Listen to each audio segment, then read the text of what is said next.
The studio had gone quiet in a way it never did, not the quiet between segments, that comfortable practice silence the crew had learned to fill in exactly 4 seconds. This was something else. This was the quiet of a room full of people deciding all at once not to breathe. Richard Pryor had just said something no one expected. Not the audience, not the producers watching from the booth, not Johnny Carson, who had interviewed presidents, rock stars, and the occasional man who claimed to have been abducted by aliens. Carson's pen was in his hand.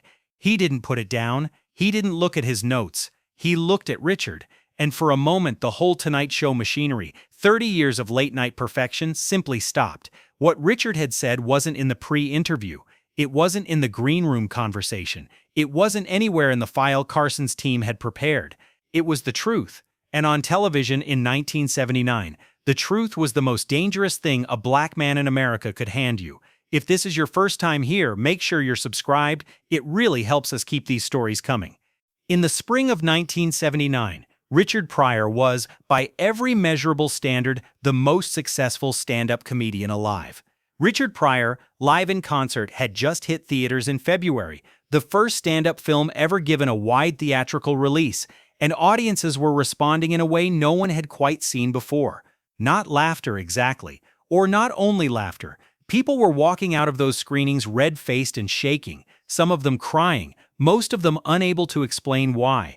A man from Peoria, Illinois, who had grown up in his grandmother's brothel, who had watched his whole childhood arrange itself around survival, rather than love, that man had stood on a stage in Long Beach, California, and told the truth about America so precisely that the country didn't know whether to cheer or confess. The album went platinum, the film sold out, Time magazine called him a genius, Newsweek called him dangerous. Both were right. What the profiles didn't say, what they couldn't say, because Richard hadn't told anyone yet, was that by the time he walked onto the Tonight Show set that October evening, he had been awake for approximately 41 hours. That the cocaine use, which had been a background hum for years, had become something louder and more insistent. That 6 weeks earlier, his mother Gertrude Thomas had died. And that Richard, who had built an entire career out of talking about his mother, her work, her absence, the specific shape of the wound she had left in him, had not been able to say a single word about her death to anyone. Not on stage, not in interviews, not to the women in his life, of whom there were several, and none of whom were getting the whole story. The lives are real. The conversation is imagined. He told his manager he was fine. His manager told The Tonight Show he was fine. The Tonight Show told the audience, in the way audiences are always told things, through lighting and music and the confidence of the announcer's voice, that everything was exactly as it should be. Richard arrived at NBC's Burbank studios at 4:47 p.m. He signed the standard appearance agreement. He ate half a sandwich in the green room and was charming to the production assistant who brought him coffee. Genuinely charming, effortlessly so, the way some people are tall. The makeup artist asked how he was doing. "I'm magnificent," he said, and smiled, and she laughed, and no one in the room knew the word had come out of him like something borrowed, like a coat that didn't fit anymore. In his jacket pocket there was a Bic lighter. He didn't smoke. Not regularly, not anymore. He'd picked it up at a gas station somewhere on the 101 during the summer and never thrown it out. He turned it over sometimes when he was thinking. A cheap habit, a small weight, something to hold when everything else felt like it was moving too fast to grip. He took it out in the green room, turned it over twice, and put it back. The pre-interview with Carson's producer lasted 12 minutes. Richard was professional, cooperative, loose. He agreed to talk about live in concert. He agreed to do a short bit if the energy was right. He did not mention his mother. He did not mention the 41 hours. He did not mention the thing that had been sitting in his chest since August like a stone he'd swallowed and couldn't pass. When the producer left, Richard sat alone in the green room for a few minutes. He took out the lighter, set it on the table, looked at it for a long moment, at the scuff marks on the casing, at the small dent near the base he didn't remember making. Then the floor manager knocked, and it was time. The first 8 minutes were exactly what everyone expected. Carson welcomed him with that particular warmth he reserved for guests he genuinely liked. Real, but also practiced, the way a musician can play something with full feeling for the 1,000th time. Richard settled into the guest chair the way he always did. Slightly sideways, one arm over the back like a man who finds furniture suggestions rather than instructions. The audience laughed before he said anything. They were already primed. They'd come for the funniest man in America, and the funniest man in America was right there in a burgundy shirt, looking like exactly what they needed on a Tuesday night. He did a short bit about airplane food that wasn't quite his best work but landed anyway, because Richard Pryor could read a phone book and make it feel like revelation. Carson laughed, genuinely, the laugh that reached his eyes, and leaned forward in the slight way his crew called the lean, which meant Carson was actually present, not just hosting. For 8 minutes, it was a great Tonight Show segment. Then Carson asked about the film. "Tell me about Long Beach," he said. "Tell me what it felt like standing up there knowing this was going to be something different. This wasn't a club date." Richard started the answer he'd given 6 times already that month. The one about camera angles, about how theatrical stand-up worked differently than television. He got about 40 seconds in, and then he stopped. Not a pause for effect, not a comedian's beat. The kind of stop that happens when a word gets stuck somewhere between the thought and the mouth and won't come loose. The control room producer leaned forward slightly in her chair. "I was thinking about my mother," he said. It was such a simple sentence. Carson, to his credit, didn't flinch. He set his pen down quietly, not dramatically, just quietly, and said, "Tell me." 2 words, the right 2 words. 30 years of doing this had taught him that much. "She died in August," Richard said. A few people in the audience made a small sound, not quite a gasp, the sound of recalibrating, adjusting what kind of night this was going to be. "I'm sorry," Carson said, and he meant it. You could hear that he meant it. Richard nodded. His right hand moved, almost without his noticing, toward his jacket pocket. He didn't take out the lighter, just touched it, through the fabric. A private gesture, the kind cameras catch without understanding. "The thing is, I don't know how to talk about it." Which is funny, right? That's actually funny. He laughed, the kind of laugh that doesn't ask you to join in. "I talk about everything. That's the whole job. I talk about things people don't talk about. And I cannot make this into anything." Carson said nothing. The ambient crowd noise, the shuffling, the coughs, the small percussive life of 200 people had dropped to nearly zero. "She used to watch the show every Tuesday," Richard said. "She'd call me after. She was the only person who called me after." He looked at Carson. "Did you know that? That somebody calls you after?" "I know," Carson said quietly. "She had this one thing she'd say, every time. Didn't matter if the set was good or terrible. Didn't matter if I'd been sharp or sloppy, or if I'd completely bombed." He reached into his pocket, took out the lighter, set it on the desk between them. Carson looked at it. He didn't ask. He had learned, across 30 years and thousands of guests, that some objects arrive on the desk with their own explanations, and the right move is to wait. The lighter sat there under the studio lights, a cheap white Bic slightly scuffed, the kind of thing you wouldn't look twice at in any other context. In this silence, in this room, it looked significant. It was significant. The audience didn't know why yet. "She gave this to me," Richard said. "Last time I saw her. She didn't smoke either. Don't know where she got it. He turned it over once, the same way he'd turned it over in the green room 2 hours ago." She said, "You keep making them laugh, baby. Don't you let them see you cry." The studio was absolutely silent. "I've been thinking about that every night since August," Richard said. His voice was level, but the levelness of effort, not of ease. "I'm on stage and they're laughing, and I don't know if what I'm doing is the thing she wanted, or the thing I'm doing instead of the thing she wanted." He looked at Carson directly. "You ever do that?" he said. "Perform something so long you can't find the line anymore, between the real thing and the show of the real thing? Stay with me, this is the part that changes everything."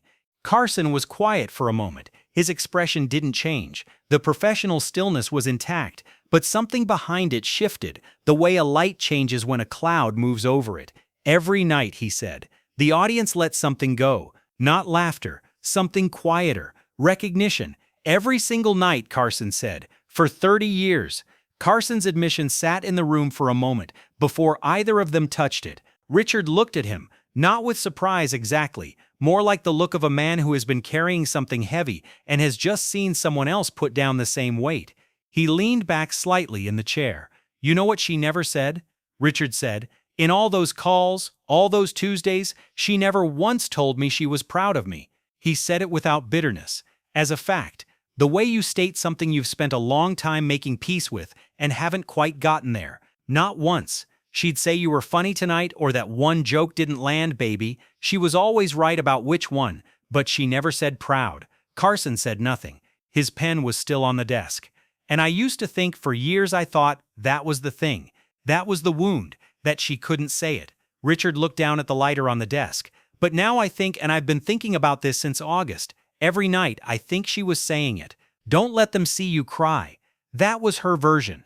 That was Gertrude Thomas telling her son she believed he could hold it together, that she believed he was strong enough.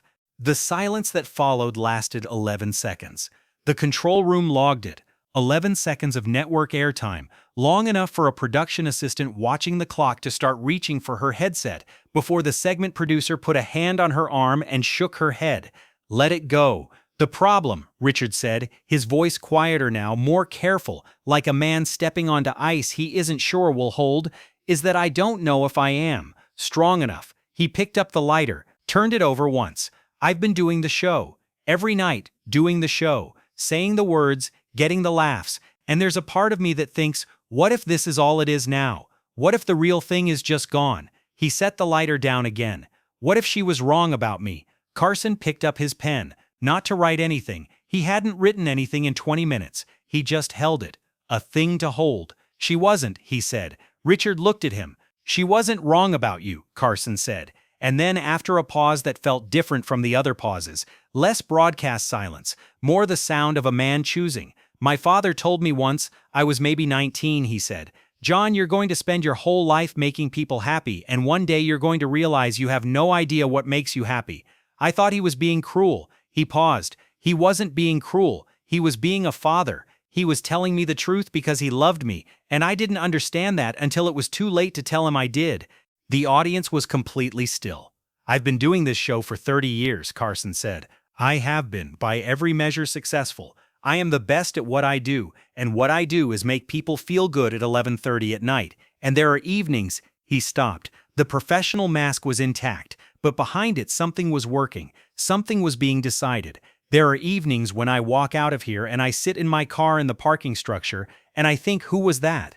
Not with sadness exactly, more like curiosity, like watching someone else's show. Richard was watching him carefully. The machine runs, Carson said. That's the thing. After enough years, the machine just runs, and you're very good at operating it, and the audience goes home happy and the ratings are fine. He looked down at the desk, at the lighter. But your mother called you every Tuesday. Richard didn't say anything for a moment. Yeah, he said finally. She did. Mine didn't call, Carson said, and I told myself that was fine, that it was the trade. You give this much of yourself to the machine takes something in return, and that's the arrangement, and everyone understands the terms. He looked up. I'm not sure everyone understood the terms. It was the most personal thing Johnny Carson had said on television in 30 years. The control room producer, who had been in this business for 19 years and thought she had seen everything the Tonight Show desk could produce, wrote 2 words in her notepad and underlined them twice. The audience didn't applaud. They didn't applaud, which was the right instinct, because applause would have broken something that was better left whole. What the Tonight Show audience didn't know, what almost no one knew in October of 1979, was that the Bic lighter Richard Pryor had set on that desk was not just the last thing his mother had given him.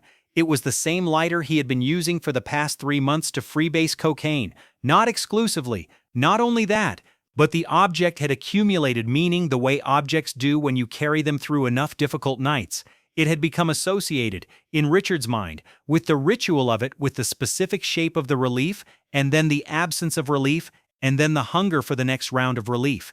He had taken it out in the green room, not only because he was thinking about his mother, but because his hands knew what to do with it. Some part of his nervous system, trained by months of repetition, associated the weight of it with the only thing that had been making the grief feel manageable. He didn't say any of this on The Tonight Show. He couldn't have said it. But he had set the object on the desk, the object that meant his mother and also meant the thing that was killing him, and he had talked around it for 22 minutes, and somehow, without meaning to, had told the truth anyway. 9 months later, on June 9, 1980, Richard Pryor set himself on fire while freebasing cocaine at his home in Northridge. He ran down Parthenia Street in flames. He survived, barely, with burns over more than half his body. In the hospital, in the weeks that followed, he told an interviewer, "The thing I remember thinking right in the middle of it while I was running was that my mother was right. Don't let them see you cry." And I thought, well, Mama, they're gonna see something tonight. The lighter from the Tonight Show desk was never found after the house fire. Whether it burned with everything else or had been lost in the months before, no one could say. The segment ended at 11:52 p.m.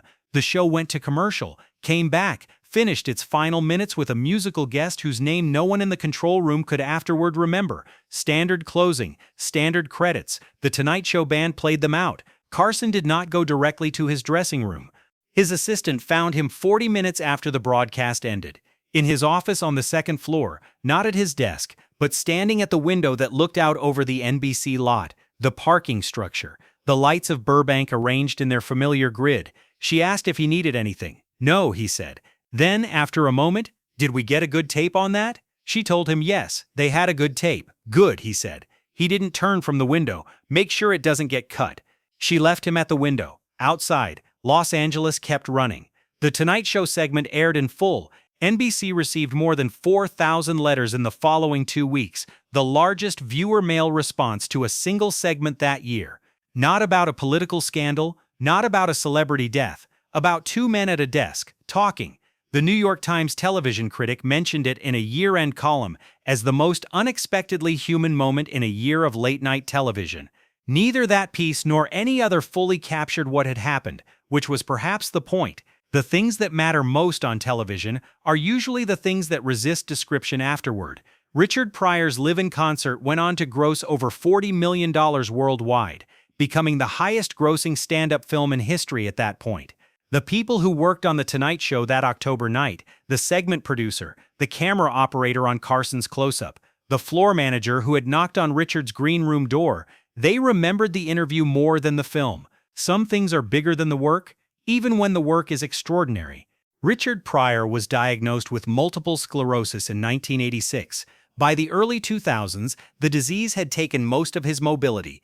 He died on December 10, 2005, at his home in Encino, California. He was 65. A few months before the end, his daughter Rain was with him on a quiet afternoon. She asked him, the way you ask things when time is running short and you want to use it correctly, whether there was anything he wished he'd said out loud, anything he'd kept too long. Richard was quiet for a moment. Then he said, "I put a lighter on Johnny Carson's desk once, and I think that was me saying it." He paused. "I think that was me letting them see." Rain said later she didn't fully understand what he meant. She didn't need to. He did. Richard Pryor spent his entire career doing what his mother told him not to do, letting people see. Every wound, every failure, every ugly corner of a life lived too fast and too hard. He just did it in a way that made them laugh, so they wouldn't realize, until it was too late, that they were also crying. On one Tuesday night in October 1979, he forgot to make them laugh first, and it turned out that was the most Richard Pryor thing he ever did. If this story stayed with you, share it with someone who needs it. And if you haven't yet, subscribe. These stories take time to find. It helps to know someone's listening.